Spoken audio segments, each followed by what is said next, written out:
श्री स्वामी समर्थ. जय जय स्वामी समर्थ. नमस्कार मैत्रिणींनो, स्वागत आहे तुम्हा सर्वांचं पुन्हा एकदा माझ्या या नवीन व्हिडिओमध्ये. तर उद्या असणार आहे सोमवार आणि या सोमवारच्या दिवशी म्हणजेच 2 मार्चला आलेली आहे 2026मधील होळीचा सण. आता होळीचा जो सण आहे तर तो चांगल्याची वाईटावरती मात म्हणून साजरा केला जात असतो. आपल्यामधील वाईट विचारांचं होळीमध्ये दहन करून चांगल्या विचारांचं आचरण करून नव्यानं आपण आपल्या जीवनाची सुरुवात करावी, असा हा एक हेतू किंवा या होळी सणाचा अर्थ होतो. तर या पौर्णिमेची जी सुरुवात आहे तर ती सोमवारी 2 मार्चला सायंकाळी 5:57 ही पौर्णिमा सुरू होत आहे. आणि या हुताष्मी पौर्णिमेची जो शेवट आहे तर तो मंगळवारी 3 मार्चला सायंकाळी 5:03 होणार आहे. तर हा जो होळीचा सण आहे तर तो दरवर्षीप्रमाणे पौर्णिमेच्या दिवशी साजरा होणार आहे. सलग 2 दिवस पौर्णिमा साजरी होत असल्यानं होळीचा सण हा 2 मार्चला साजरा केला जाणार आहे. तर या दिवशी म्हणजे बघा, सोमवारच्या दिवशी होळी आणि हुताष्मी पौर्णिमा एकत्र आलेली आहे. या दिवशी आपण कोणत्याही परिस्थितीत 5 रुपयांच्या नाण्याचा एक अत्यंत प्रभावशाली उपाय या दिवशी करायचा आहे. तर या दिवशी बघा, जो होळी आणि पौर्णिमा ही एकत्र येत असते, त्यामुळं या दिवसाचं महत्त्व हे आणखीनच वाढलेलं आहे. पौर्णिमा तिथी बघा माता लक्ष्मीला समर्पित केली जात असते. आणि या दिवशी आपण जर काही माता लक्ष्मीला प्रसन्न करून घेण्यासाठी सेवा आणि त्यासोबतच उपाय केले तर माता लक्ष्मी ही आपल्यावरती प्रसन्न होत असते, आपल्या घरामध्ये सदैव वास करत असते. आणि म्हणूनच हा एक उपाय आपण या होळीच्या दिवशी आवर्जून करायचा आहे. तर हा उपाय कसा करायचा, कधी करायचा, कोणत्या वेळेमध्ये करायचा, याविषयीची संपूर्ण माहिती मी पुढे व्हिडिओमध्ये देणार आहे. त्यामुळं तुम्ही हा व्हिडिओ कुठेही स्किप न करता शेवटपर्यंत नक्की पहा. चॅनलवरती नवीन आला असाल तर प्लीज चॅनलला सबस्क्राईब करा. चला तर मग अशा सुंदर व्हिडिओला सुरुवात करूया. तर या होळीच्या दिवशी बघा, आपण हा उपाय का करायचा आहे. आपण बघा, आपल्यावरती कोणतं कर्ज असेल किंवा आपल्या घरामध्ये लक्ष्मी टिकून राहत नसेल, आपण किती पण काबाड कष्ट करतो, मेहनत करतो, तरी देखील त्या कष्टाला, मेहनतीला आपल्या नशिबाची, भाग्याची साथ मिळत नसेल, आपल्या घरामध्ये माता लक्ष्मी ही टिकून राहत नसेल, तर आपण हा एक उपाय या होळीच्या दिवशी आवर्जून करू शकतो. आता बघा, हा उपाय कधी करायचा आहे तर हा उपाय आपल्याला होळीच्या दिवशी संध्याकाळी करायचा आहे.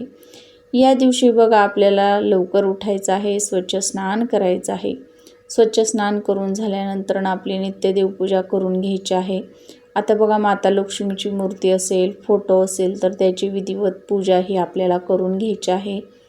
आणि हा उपाय जो आहे तर तो आपण संध्याकाळच्या वेळी करायचा आहे. ज्यावेळी आपण होळी पेटवणार आहे तर त्याच वेळी आपण हा जो एक उपाय आहे तर तो करायचा आहे. तर यावर्षी होलिका दहनाचा जो मुहूर्त असणार आहे तर तो सायंकाळी 6 ते 8 अवघ्या 2 तासांच्या शुभ मुहूर्तामध्येच आपल्याला होलिका दहन हे करायचं आहे. तर बघा, होलिका दहन करण्यापूर्वीच आपण हा एक उपाय करू शकतो. तर या दिवशी बघा, साक्षात माता लक्ष्मी पृथ्वी तलावरती भ्रमण करत असतात. तिची सेवा, उपासना करणाऱ्या व्यक्तीला ती भरभरून आशीर्वाद देत असते.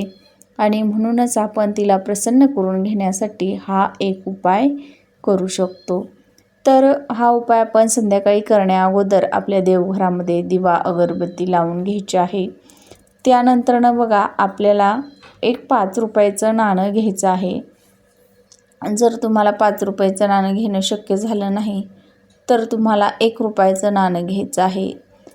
पण आपण बघा, जे माता लक्ष्मीचा फोटो असतो किंवा मूर्ती असते तर त्या मूर्तीमध्ये किंवा फोटोमध्ये बघा, माता लक्ष्मीच्या हातातून सोन्या चांदीची नाणी पडत असताना बघत असतो. आणि म्हणूनच हा नाण्यासंबंधित जर उपाय आपण केला तर माता लक्ष्मी ही लवकर आपल्यावरती प्रसन्न होत असते. म्हणून आपल्याला आवर्जून 5 रुपयाचं किंवा 1 रुपयाचं एक नाणं घ्यायचं आहे. त्यानंतर एक स्वच्छ वाटी घ्यायची आहे. जर तुमच्याकडे चांदीची वाटी असेल तर चांदीची वाटी घ्या किंवा मग अगदी स्टीलची वाटी घेतली तरीही चालेल. फक्त प्लास्टिकची वाटी जी आहे तर ती आपल्याला घेता येणार नाही. त्यानंतरनं त्या वाटीमध्ये 4 ते 5 चमचे इतपत निरसं दूध घ्यायचं आहे. कच्चं दूध घ्यायचं आहे, म्हणजेच न तापवलेलं. आता बघा, आपल्याला नाणं बुडून राहील इतपत दूध हे वाटीमध्ये घ्यायचं आहे.